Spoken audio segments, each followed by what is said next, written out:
Hello, Steff. Hello. We're never going to get over the American lady that introduces us to the Zoom sessions. Every time. I don't know, it just starts to get more and more comical.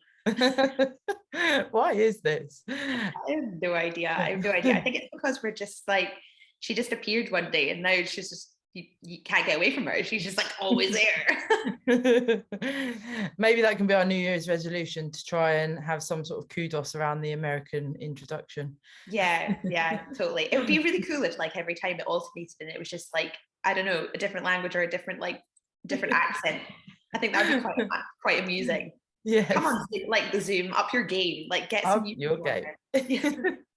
So talking of New Year, today we're going to talk about, well, we said we didn't want it to be almost one of those preachy type episodes where you sometimes, well, I certainly have in the past, listened to podcasts and it's do this, don't do this. This is what you should do to set yourself up for success. And I've definitely found myself coming from a background of everything being so intense that I then really latch onto that. And I'm like, oh my God, I can't do this. I have to do this. Yeah. Mm-hmm. And I'm sure you've probably had similar with yourself or clients. And it's so overwhelming. I mean, one year I ended up tracking my food on Christmas Day, and it was, so hard for my mum, but also it just made the day very pressurized. Yeah, it does. I think when you're focusing on the external, like anything, I mean, if we are obviously talking about Christmas here, but when you're so focused on the food you're going to eat or when the next meal is or what the proportion of calories are in that meal, or you're not thoroughly in the moment of enjoying that time with your friends or your family or whoever else you're with. And I think it can kind of take over your mindset a little bit, and before you know it, Christmas is over and you're back to that kind of tracking thought process anyway. Yeah. So it can be a bit of a dampener.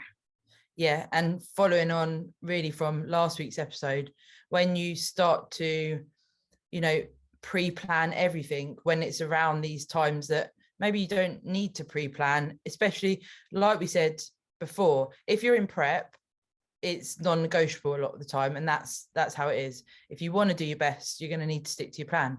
If you're in your off season or maintenance or whatever phase you're in, then that you can eyeball food, you can be sensible, or you can go, actually, do you know what, I really don't care, I want to get stuck in. So you can do it to whatever degree you want, because you've got so much knowledge already. Even if this has been your first year competing, you're still going to have a hell of a lot of knowledge there. 100%. It's just exactly about where you are in the phase of whether it's off season or prep, like you said. If you're somebody who isn't really starting prep till the new year, but you're still maybe keeping things tidy and preparing yourself for that drop in the new year, you can still be sensible. It's about not overdoing it and being smart with macronutrients and calories. So like with a lot of my guys who are concerned about around that time of the year, it's that simple. Okay, we look at the overarching calorie intake they have through the week, and we almost dissect that into lower days so that they can use a larger amount of the calorie intake on the days that are going to be those big intakes, like your Boxing Day or your Christmas Day, or maybe it's a work do or something like that. And it's just, again, being smart with things like choices of the foods. There's so many different ways to manipulate and see that as well, like you just touched on there. Like today, for instance, I'm going for dinner later, so I've pretty much hoarded macros all day. And I had a protein shake for breakfast. I then had like a portion of chicken and some grapes and an apple, and then I've had a pot of yogurt. And that's literally all I've had all day. I've trained, done my steps, and then I'm at a point where I'm going to have a 3-course meal, and I won't worry about the macros there because I've pretty much lived on protein all day and a little bit of carbs. So that works really well for me. And even on Christmas Day, I mean, I always joke and say, I don't know how people have like a full-on fry up, then they have the meal, the pudding, the cheese board, the chocolates throughout the day. Like I think I would probably feel really ill. Like I always just have a shake in the morning, literally just a shake, and I walk for like 2 hours, and then I cook Christmas dinner and have it about 1 o'clock, and then the rest of the day I just see how I feel, but you know, some people go all in. Yeah, totally. And I mean, I suppose it comes down to like what your Christmas looks like. You know, my Christmas is sort of similar to yours. Like I usually get up, have maybe, yeah, a bowl of oats and a shake. I'll go train. Maybe I am one of those people that trains on Christmas Day because I like it. Oh yeah. Not because I feel like I have to earn my dinner. That's the difference. That's the difference. I like it because I like to have fun. I usually see people in there. I put my Christmas hat on. I have a bit of a laugh, and it's good fun. So, you know, that's something that I like to do. And then I'm ready for it, and you can 100%. Like build up for that. But yeah, some people, you know, that is a foodie day, and that's a day where they're going to get up, and from the second they get up to the second they go to bed, it's just grazing, having stuff, eating through the day, and there's nothing wrong with that at all. Like that's totally fine. And you know, you can be pretty good with Christmas Day actually in terms of a health perspective. It's loads of veggies, loads of good nice meats, you know, if you're obviously a meat eater, or on the flip side, if you're vegan or vegetarian, there's tons of alternatives, nut roasts, like loads of stuff. And it's just about being mindful that maybe your Christmas Day looks less of the processed foods and sugary foods and high fat foods, and more of the I'm gonna stack my plate with tons of sweet potato, broccoli, Brussels sprouts, and then your meat or meat alternative. And if mum or friend or family are cooking and you are concerned about maybe the saturated fats being cooked in, then you can always have that conversation with your family and say, right, I want to get stuck in and have the whole works, but I just wonder if you could maybe put my portion of veg and stuff in a steamer rather than a frying pan, for example. Do you know what I mean? Just so that you can be smart with it.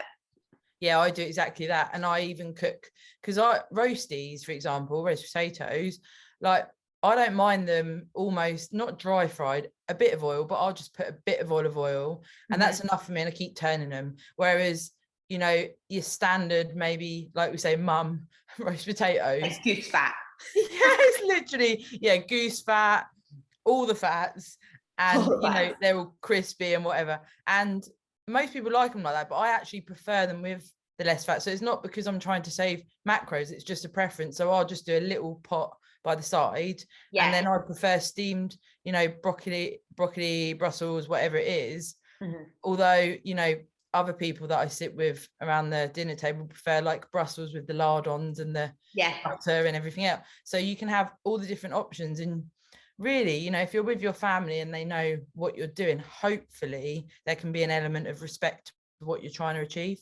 Yeah, absolutely. And I think again, it's being in control of your choices and feeling good about that. So if your choice is just to enjoy the day and have all the food and not worry about it, that's just as okay as the person who decides to be considerate to maybe their intake because of their own needs for feeling good in themselves. Do you know what I mean? So it's like, 100%. It's just being really conscious that you're making the choice born out of the right reasons for you, not born out of the kind of negative, and we've talked about this, the negative thought patterns that come in and go, oh my God, if I eat this, I'm going to be fat. If I don't train today, I've not earned this food. Or even been feeling pressured by family. So if I don't eat this for my family, I'm going to be perceived as X. Like, these are like really challenging thought patterns to have, and they happen all the time. And I think it's a little exercise for people to do is to sort of, and this is what I get my guys to do again, is to sit down and go, right, you know what your Christmas is going to look like because you planned. You might be going somewhere, you might be having it in, you might be whatever you're doing. So sit down and just visualize that day and visualize it in multiple of ways. And what is the way you're going to feel most comfortable about it? Yeah. And then we can start to actually like map that out, and then they can go into it feeling really good about it. You know, I just came off a check-in with somebody just before this call who was like, oh, I've had a ton of mince pies this week, and I know I'm going to be having a few bits and pieces on the day, but she's like, but you know, this is a time of year for balance. For her, it's about just family, and she's okay with that. And she's not on a prep, I must add. She's just starting to get herself prepared for one next year. So that's the difference. Is like she knows she's eating these little things off plan, but she's not berating herself for it. Yeah. I mean, it is quite a skill to get to that point, as we've touched on before. It is a mind warp, this sport, no matter how you look at it. If you care about your performance and where you're going to end up when you get to stage, you know, these thoughts are going to be going through your head probably daily. Yeah. In regards to, can I factor that in? Should I have that? Oh, well, you know, maybe I can have this at the weekend and I'll do less in the week.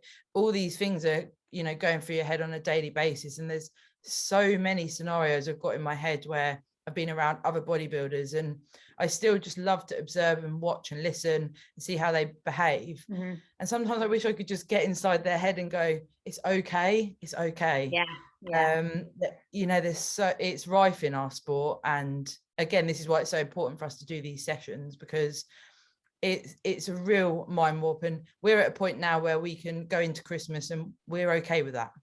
100%. We have been there where it hasn't been like that.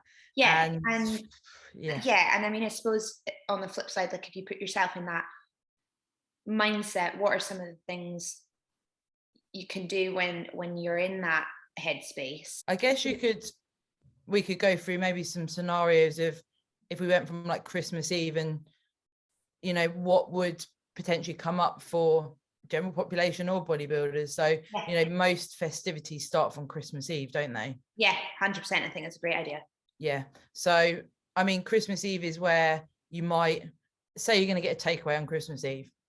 I guess that would be quite a standard thing for a lot of people, or go for a meal. 100%. And again, some gyms aren't open on Christmas Day. So I personally, you know, if my gym's not open, I definitely try and get a good training session in on Christmas Eve anyway, to sort of set myself up for that period of time. Also, we love training. So it's like, you know, it sets us up in our mind as well to feel like we've done a really good session, got a good pump on, and then we can, I don't want to say earn the food either, like you said earlier, it's more enjoy the food. So I would, you know, again, fast throughout the day. Or, you know, have your protein every 3 to 5 hours.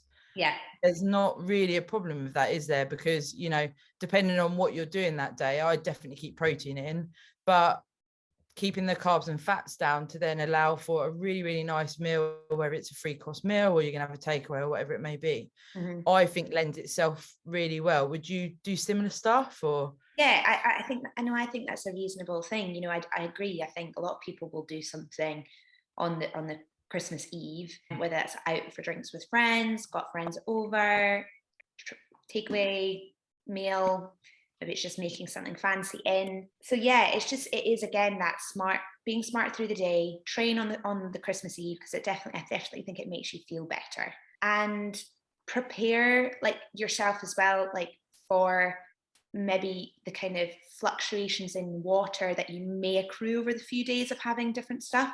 So drink plenty of water on Christmas Eve, I would say as well, just so that you're just like getting your electrolytes and your water balance right, and just getting yourself prepared for just foods that might be a higher salt intake, because that can really mess people up, as when they wake up, you know, from these meals, and this is just generally across the board, and they're just bloated or holding a lot of water, and it's generally because you're taking in high salt foods and not replenishing the water in your body either. So you know, you need to drink more to have more, if you know what I mean. Because I get swell, like since that swelling I had sort of 4 weeks out from my last show, any amount of stress I get swelling. But also if I notice if I have like off-plan foods, say I had an Indian for the first time the other day in ages, and the next morning I had cankles again, and I think, oh God. It's my body's way of just being like, something's off cue here. Spices and salts are kind of your definite signs for water retention. Why does it have to taste so good? I know, damn. But like water is good for so many reasons across Christmas, not just like for balancing, obviously, salts, etc. But it's just it's good for a spacer. So see, like as well, like, you know, if you're drinking and instead of drinking and just topping your glass and glass, drink and then have a glass of water as a spacer in between. And that will really help like your alcohol consumption, but it will also help any dehydration effects of the alcohol, or just that general groggy feeling like the next day, if you've had enough hydration to support your intake of alcohol through the day, that will really help. It really, really will. People don't realize it. And it is a little bit challenging, because it's a bit awkward to have, like, okay, you're going to have a glass of Prosecco and then you're going to down a pint of water. Like, it doesn't have to obviously be a pint, but you want, the ratios are sort of, for every couple of units, you want to have near on a pint of water in between. So just be mindful with that as well, because that will make you feel so much better, and you won't drink as much. Yeah. Because you just won't have you can enjoy it. Yeah. I actually had this conversation with a client the other day. We were saying, I sometimes wish, because I don't normally drink, and probably the last couple of weeks at the weekends I'm having a drink. And I was saying to him, like, it's so annoying. I almost wish I could say to my body, look, I just want to have a couple of days of drinking. Can I not suffer for 5 days after that, please? But the body, what we've got to remember as bodybuilders is that, generally 7 days a week we're on it. And then, if you then do 5 days in the week on it, and then have 2 days of hardly any sleep, loads of different foods, some alcohol in there, maybe you don't take your supplements and do your sleep routine. And I'm talking from experience, the body really does not like it. The mind is very foggy. And what we need to do is almost, you've got to take ownership of that and actually do things like think about your water consumption. Yes, it might, sometimes it might seem boring to do that, and you think, oh, for God's sake, and you get the comments, do you really have to take that today? Do you really have to do that today? And my advice would be, just say to, if you do get questions or you feel uncomfortable, I'm trying to enjoy myself here, but I do need to, keep most of my regime up as much as I can, because then I can enjoy it even more. Rather than, I mean, I'm with you. Like, the pain of a hangover it's never worth it. Never worth it. You sort of think at the time, you're like, yay, I'm having a great time. And you're like, this is hell on earth. Why have I done this to myself again? And it's just like, I completely agree with you. You're not always going to be a saint all the time. Of course, you're going to get drunk every now and again if it's something that you're into and you like a bit of an alcohol, and that's okay, because people like it sometimes, as long as you're everything in moderation and all that kind of jazz. But I completely agree with you. It's just being, again, don't overdo it on everything. That's the sort of, I suppose, through line here, is don't overdo it on the high processed foods. Don't overdo it on the alcohol. Don't overdo it on, saturated fat for 4 or 5 consecutive days. That on a day may be okay, but it's when you're putting it into Eve, Christmas Day, Boxing Day, potentially things that you've done prior that week, and if it rolls on over, it's just being mindful that one day off isn't going to break the bank. A morning off after that's probably not going to break the bank either. But when it starts to get to that 3, 4, 5 day off plan, not much training, not much movement, not much water intake, and all this sort of stuff, your body is going to throw you a freaking massive curveball. It hates it. It hates it. And I always find as well, so a good start going into Christmas Eve, just having like an evening meal and doing the fasting or the less food during the day. I always find, even like Christmas morning, I actually do wake up feeling okay to just have a shake. It's not like, when you do have a takeaway or whatever, the next morning you think, oh, you're still like full up, and you can still taste, if you've had like a takeaway, you can still taste it. And it's sort of there. And I find that I then go into Christmas Day, just have my shake, and then I'm really hungry for the dinner as well. And for me, I really like that. I mean, I wouldn't want to go into like a proper lush Christmas buffet feeling like I'm not that hungry, because I've had like a fry up and half a tin of celebrations. And I always find with things like the celebrations and that, I'm always tempted to have them, and then unless I actually am hungry, like, you can even put those things in my Fitness Pal, so it's like, do I even need to have those things? Exactly. And then Christmas evening is trying to think of how can you, if you want to have things like the cheese board or whatever, maybe just don't eat till you feel overly full, just try and enjoy it. But it's very easy, and again, I speak from experience, I want to lap up that moment and I end up eating too much sometimes. Absolutely. So it's trying to read the situation, isn't it? It is. And then your obviously your movement, like move, don't just sit eating for 4 or 5 days. Or you can, there's nothing wrong with that, but I mean, if you can tolerate that and you're in gaining tolerate season, that, yeah. I mean, just even if you don't have access maybe to your gym on Christmas Day and Boxing Day, just up your steps, like up, go out for nice long walks maybe with a friend, or if you've got a dog or a cat or whatever else you like to walk, rabbit, it's like your wee guinea pig, whatever. It's just get out and move and try. And I always think Christmas is a really good time of year. Yes, you're concerned about, or maybe just more aware about your intake because there's lots of choice. But I also think it's a really good time of year to take stock and reflect on the good stuff, because you are wrapping up a year. And I know from my personal experience, taking a bit more time to just get out, go for walks, places, and just clear your head, maybe just like kind of do a bit of a declutter of the year almost, helps. And long walks really help when you set an intention on, I'm going out to walk and I'm just going to think about some of the really good stuff that's happened this year, but also some of the major challenges that I've faced, and maybe try and like process them. Because honestly, see, doing stuff like that, it will take your mind off the concern of what you're eating, what you're doing, micromanaging, like, your steps, your this, your that.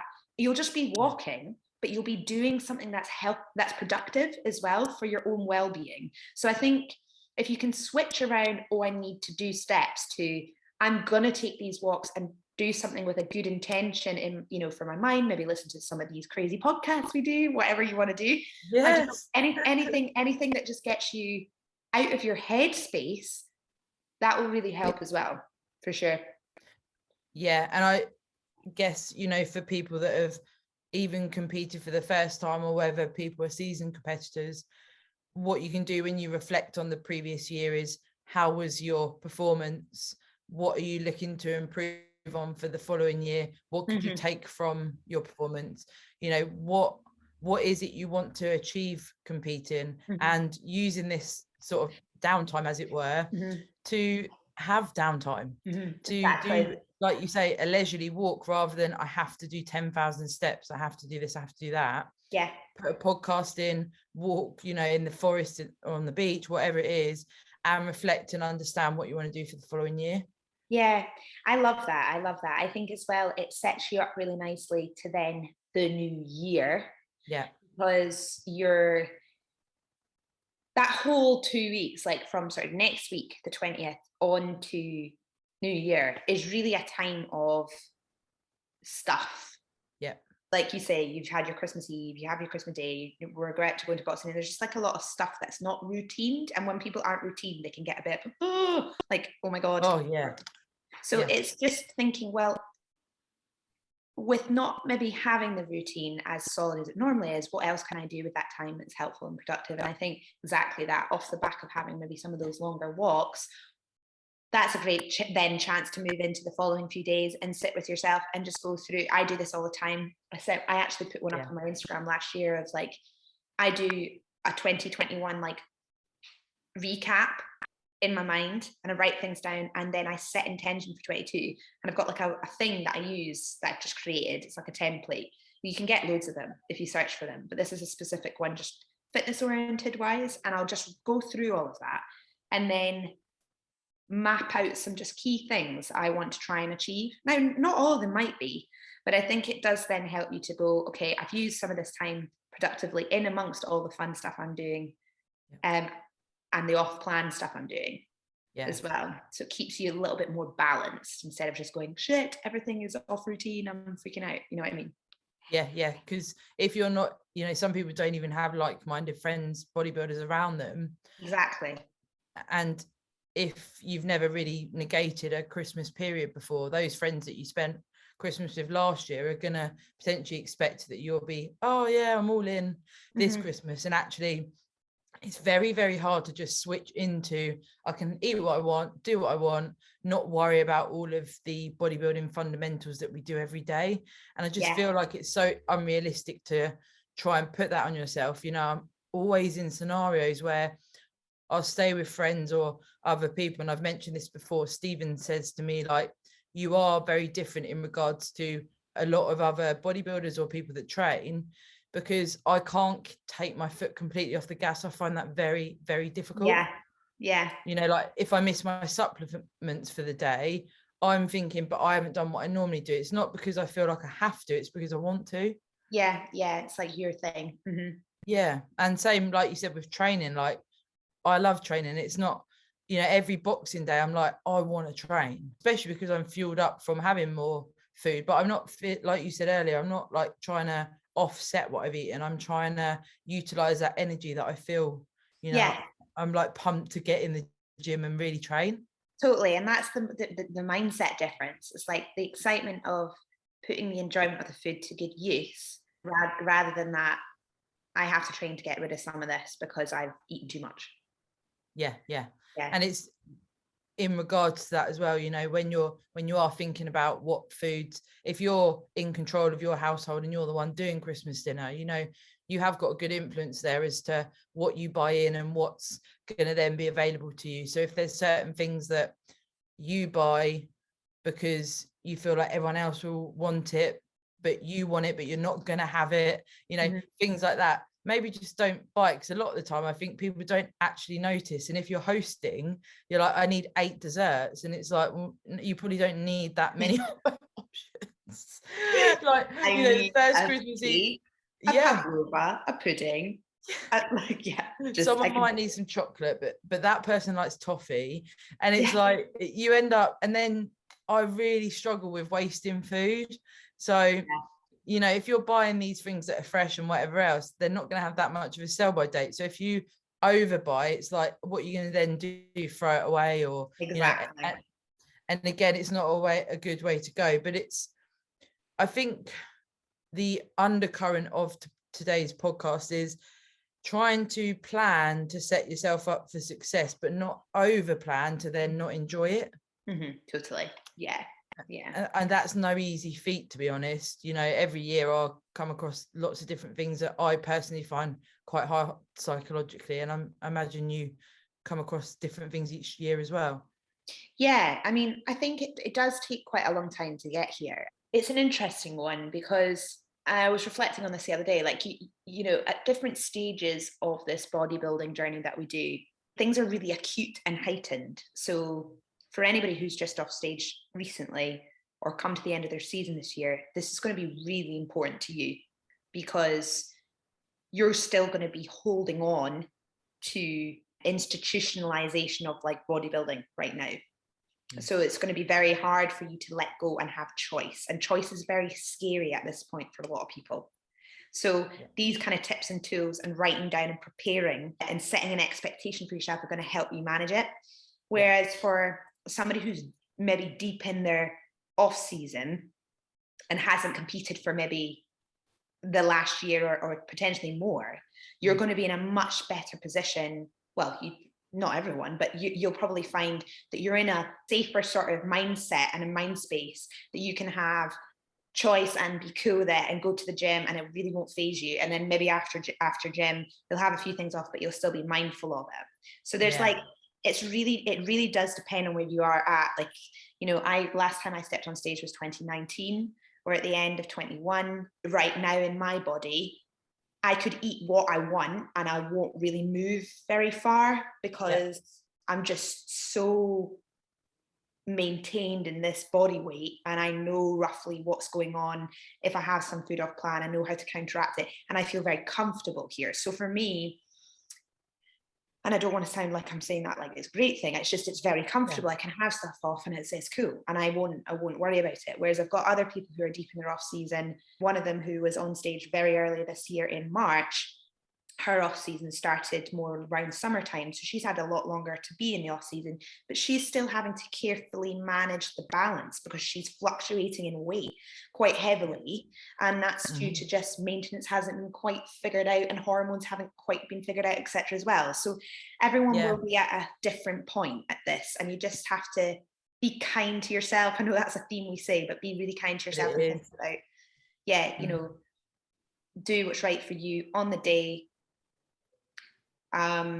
And if you can catch the thoughts, if you're at that point where you can catch the negative thinking processes, be sensible and do something with them. Don't let them control you, if that makes sense. You've got to try and control them and sit down and go, okay, well, why am I telling myself this narrative over and over again?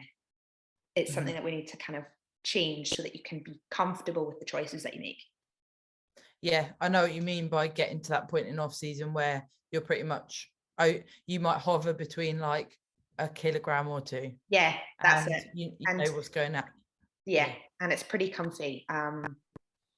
So I definitely find that at the moment, because I have got an appetite, and the thing is, I can eat quite a lot, to be honest. So when I'm in an environment to do that, especially like I mean, going to meetups with different bodybuilders and stuff, you know what it's like. You sort of you go for a meal and then you've got like baked goods come out and everything else. Yeah. It is what it is, and it's quite a laugh as well. You know, I can keep up with the men, and it's quite funny really, because I can just keep eating. But then what I would then do is not to punish myself. Like I really enjoy immersing that moment, and then I have a couple of days where I go really low calorie.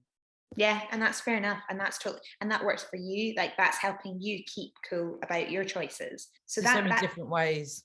Yeah, and actually part of this as well, if you're in a place to do so, is the intuitive eating approach around Christmas. And if for those of you who haven't, we did a video on intuitive eating a few weeks back, so go and check that out. But the intuitive side of things is thinking about, right, am I hungry, like physically? And if I am, feed myself. But if I'm not, just wait till that sort of feeling arises and eat when you feel like eating. And just being really mindful to your physiology, I think, is helpful. Because if you are out of sync and off plan and a bit out of your routine and you're having choice foods, you might find that certain foods will make you feel fuller that you've not really had ever before. So, or less, you know, and just trying to kind of navigate that a little bit more intuitively rather than thinking of it like I must track like a bodybuilder for that time. Yeah. Just kind of going, I'm going to go into this day with a rough idea, but I'm just going to sense out when I want to eat, how much I want to eat, and what that looks like at the time in the moment. Only if you can do that, you know, obviously. But that's another way to think about it rather than going in with the mindset that I have to track everything. It's that just, I'm going to see what comes up. And if I want to eat, I'll eat. And if I don't, then that's cool. Yeah, because I've been on that journey myself. And now it is really nice to actually do that. It's really cool to just look at a menu that I haven't looked at, you know, 10 times before going to the restaurant. And I've even, you know, got to the point where it got really silly, to be honest. And I'd phone and say, have you got this in? Because I didn't want to arrive there and they say it's not on the menu. And that completely takes over what you're actually trying to do by having a meal out. And I almost could just, you know, make the meal at home myself, because I'm not actually having the enjoyment of, I'm so on edge to know that until that meal is in front of me that I wanted, that I've broke down in my head, I'm not actually living my life, because I'm so stressed out before, you know, approaching a restaurant. But now it's so much nicer to be able to sit down and go, yeah, I'll have a bit of that. And, you know, if someone goes, oh, should we share that? Normally it'd be like, oh God, that's another X amount of calories or whatever. Now I'm like, yeah, okay. I still take my own sauce when I go for a meal, but you know, I know that's I just take my light mayo. The Sarah special in the bag, like, and lettuce. That was hilarious when you walked up to the WNBF. For all the listeners, Sarah brought to the WNBF UK a lettuce as her companion for her judging panel day out. Is when I met Lara, who was another one of the judges, and she said, oh, you've got a lettuce. I was like, well, yeah, I just don't like to, you know, leave myself too exposed.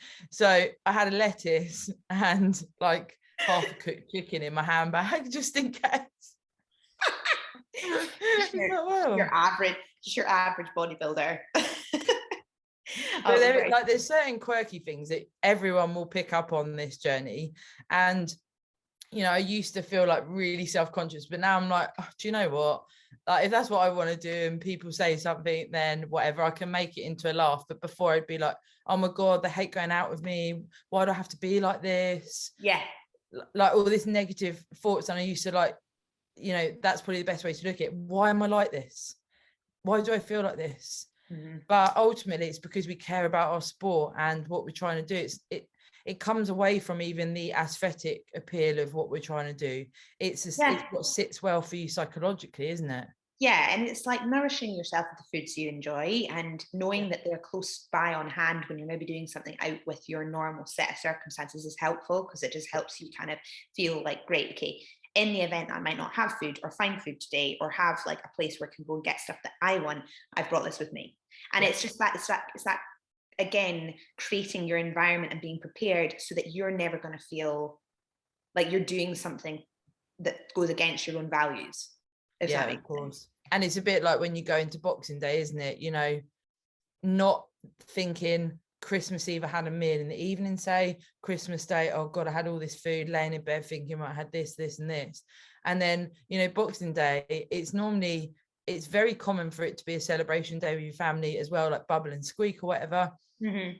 If you wake up with all these negative thoughts and carry it on into that day, it then wipes out another day. And then it's just this snowball effect all the way till New Year's Eve and New Year's Day, isn't it?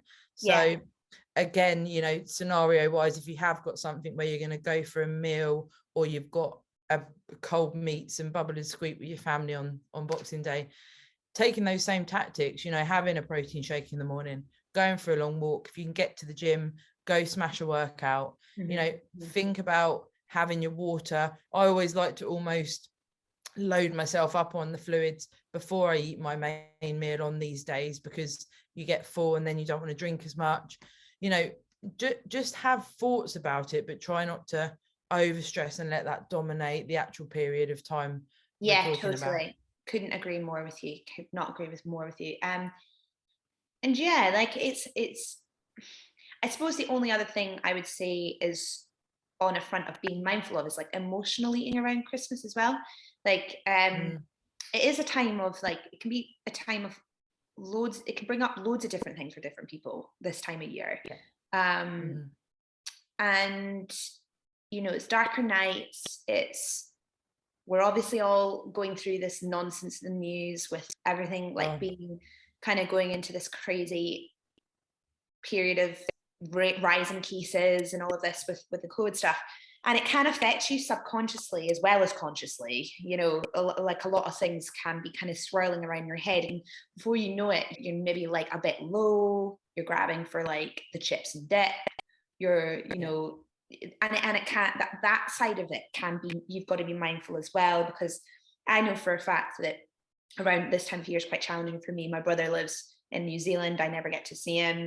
I've not seen him in the last like however long. And it's gutting because every time I go for Christmas, the last 3 years I've been for Christmas dinner with my folks and he's not there. And it's like, there's a big chunk of the nobles missing, you know what I mean? Yeah. And stuff like that can bother people. And you just have to kind of, I think, be really kind to yourself in whatever scenario you're in, whether that's the joyous, let's all eat shitloads of food, or whether that's the, maybe there's some stuff that you're you know, that can be a bit emotional for you as well. And just being mindful of the emotional side of the patterns of behavior around food as well. So I guess I wanted to just throw that in here because it is a factor that I think some people, well, I suppose all of this is emotional, what we're talking about, because it's about how you feel about yourself. But just other things that might crop up that your hand's starting to reach for XYZ as well. Yeah, well, like you say there, you know, some people it's going to be the first year they might experience with someone that they've lost this year, or, you know, I can resonate completely with that. The year I lost my granddad, it was like, this is the first year of my whole life that I've had a Christmas without him, and the emotional side did kick in, and I thought, oh, I'm going to have a bit of extra cake because he liked cake. You know, really weird patterns and things come in when you grieve. And there's, you know, because you're a bodybuilder, it doesn't mean you're not human. Exactly. You know? and this time of year pressure. Yeah, it is like, it's a family time of year. Not all families are like a big happy family, you know, there's a lot of things going on in the world and in your relationships, etc. And so it's just exactly that, it's being okay with that, but just being mindful of it, I guess.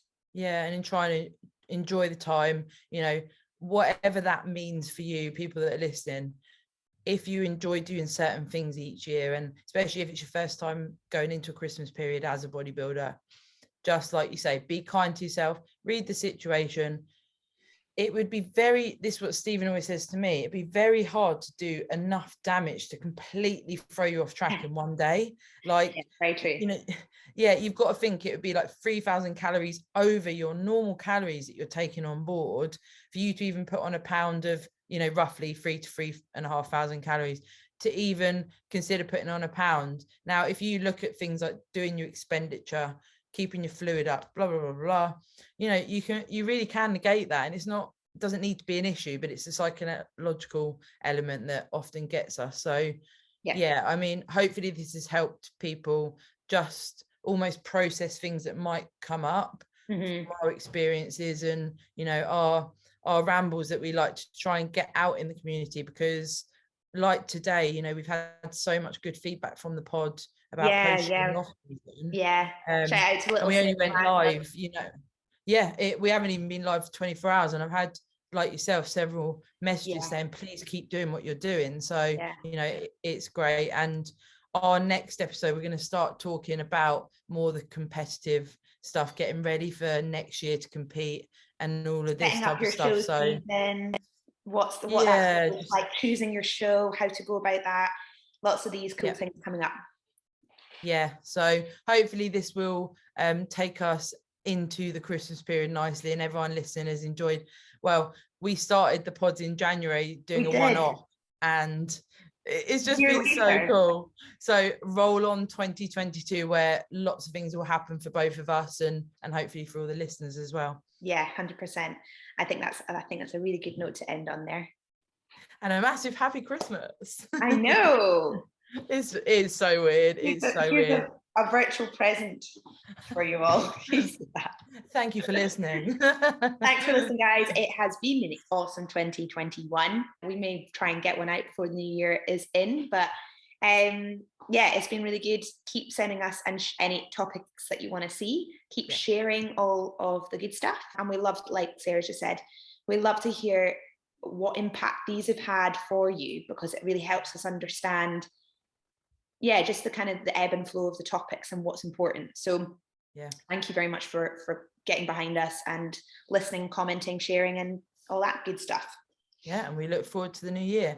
And if anyone wants to reach out, if people tag us, it's for me on Instagram, Sarah Parker _BB. And Steff F Noble Figure Pro, or Pro Prep Coaching. You can find me over there as well. So reach out, get in touch, and we look forward to 2022. Whoop. Thanks, Steff. Peace.